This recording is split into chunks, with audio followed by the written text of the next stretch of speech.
calme, c'est qu'il n'y a pas photo entre Julien et sa principale concurrente, qui est la toute nouvelle ministre Aurélie Filippetti.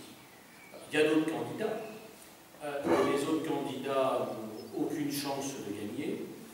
Ils sont là que pour le Front National empêcher de gagner, et pour le candidat communiste permettre au PS de gagner. Donc, et puis il y a quelques autres candidats. Mais l'élection se joue entre Aurélie Filippetti et Julien. Et ils sont extrêmement différents. Extrêmement différents parce que Aurélie Filippetti est l'antithèse de Julien. Et si j'ai souhaité, j'ai soutenu Julien pour prendre ma succession dans la circonscription dès lors que j'étais député, et c'est parce que je reconnais en lui beaucoup de qualités qui sont peut-être les miennes, et même des qualités supplémentaires que je n'avais pas nécessairement.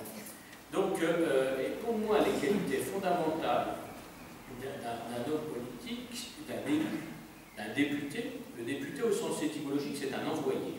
C'est quelqu'un qu'une population envoie au sein de la représentation nationale. C'est exactement ce qu'il a dit. Il faut, pour être un bon député, il faut vivre en totale symbiose avec la population d'un territoire. C'est le seul moyen de la représenter parfaitement. Il faut être l'un de ceux qui y habitent et qui vit l'ensemble des problèmes et qui reste plongé dans cette réalité-là tout le temps, pendant tout le mandat. Mais Filippetti, c'est un peu l'inverse. Elle est surtout parisienne, même si elle a fait sa réputation sur le fait que son père était maire de Nain-Lotiche et mineur de fer.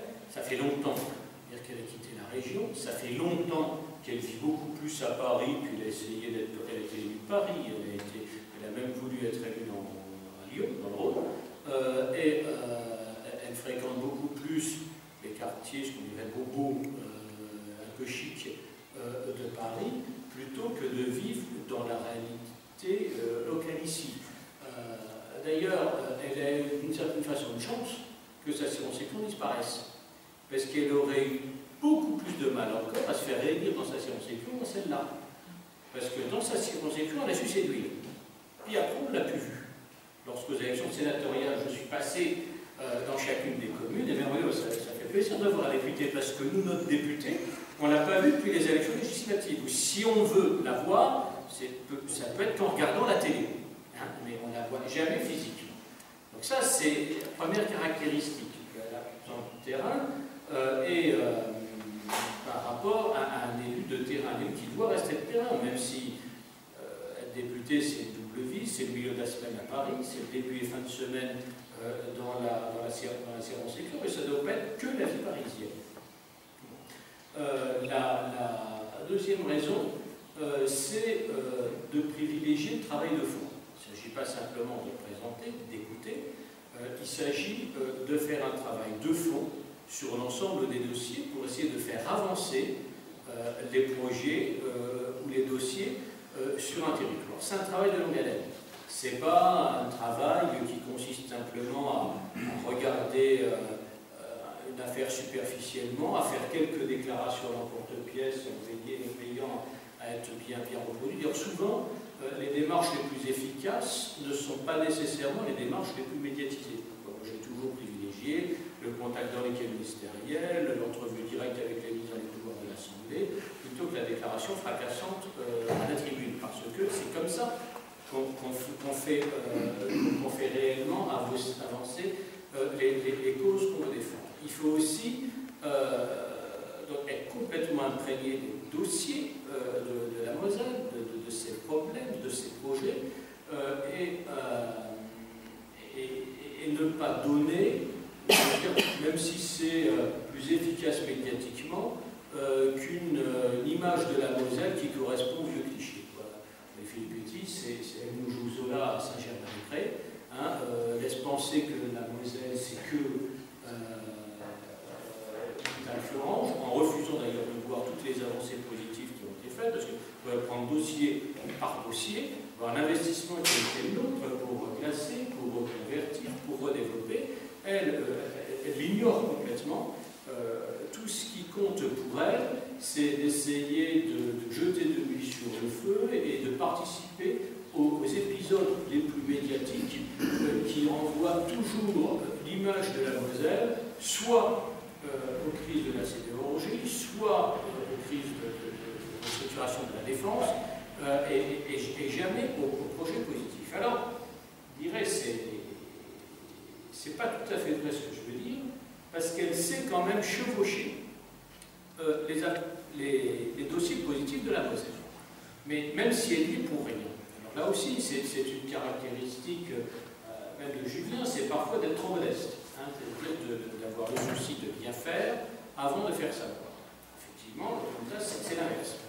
Alors, elle a rien fait dans sa circonscription, et lorsque elle a été chargée du dossier culture dans l'équipe de François Hollande, j'ai reçu la visite d'une équipe télévisée d'Arte qui vient me voir en disant, là, vous êtes le président des maires de Moselle, on voudrait savoir ce qu'a fait Aurélie Filippetti dans le domaine culturel à Moselle. Écoutez, je ne voudrais pas montrer désobligeant, mais très honnêtement, je suis obligé de vous dire qu'elle n'a rien fait. Alors certes, elle n'avait pas d'exécutif local, mais elle a quand même des communes qui ont un patrimoine, qui ont des équipements, elle a des villes dans sa circonscription, qui peuvent mettre en œuvre des projets culturels. À ma connaissance, elle n'a strictement rien fait. Vous pouvez vérifier par vous-même.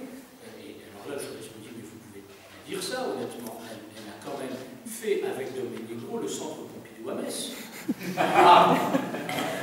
Et dit, bon, j'ai éclaté de rire, j'ai écouté, d'abord, c'est un bel hommage que vous rendez à la majorité, mais elle n'y est pour rien. Le centre Pompidou, c'est Jean-Jacques Aliagon, ministre de la Culture du gouvernement Raffarin, et c'est Jean-Marie Roche qui l'a mis en place, et aujourd'hui dont l'action est poursuivie par Jean-Luc Paul, président de la métropole, qui appartient aussi à la majorité.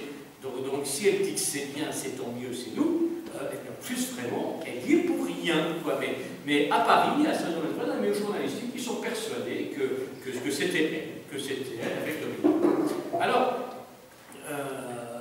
ça peut pas aller très loin. Et c'est pas de cette façon-là qu'il faut défendre la Moselle. C'est pas de cette façon-là qu'on peut sérieusement défendre notre industrie. Les dernières anecdotes, par contre, ça concerne quand même la SAF à Mondange. Il y a un an, je veux dire à nouveau, après petite plébiscite, à nouveau les difficultés qui menaçaient carrément l'existence de la SAF.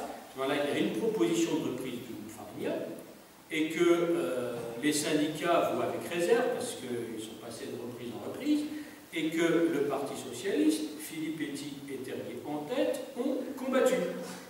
Le projet semblait solide, et Julien a soutenu, c'était lors des dernières cantonales, c'est pas vieux. Eh bien, il s'est fait rentrer dedans, il trahissait les sidérurgistes parce qu'il défendait ce projet. Aujourd'hui, Farina avec la SAF a maintenu les emplois. Aujourd'hui, c'est une affaire qui tourne tellement bien qu'Aurélie Filippetti raconte que c'est celle qui a sauvé la SAF. Voilà, donc c'est bon. Mais on n'a pas besoin de ça. On a besoin de gens sérieux. Et moi, c'est ce que j'apprécie avec Julien, qui travaille avec moi depuis de longues années, et que j'ai connu pour la première fois en 93, donc il y a 18 ans. Tu en avais 16. 16, et quand il a fait ma première campagne électorale. Et donc on a besoin de quelqu'un à la fois imprégné de la réalité d'ici et de sérieux dans le travail. C'est l'antithèse. Mais, et c'est l'autre raison de voter pour Julien, c'est que même voter Filippetti, vous avez Terrier. Il y a un candidat député, c'est lui, il reste, et l'autre, elle se présente en sachant très bien qu'elle ne siégera pas. Tant que Terrier se présente tout de suite.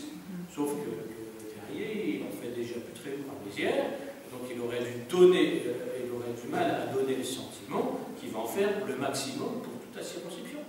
Donc il y a un peu de la tromperie sur la marge.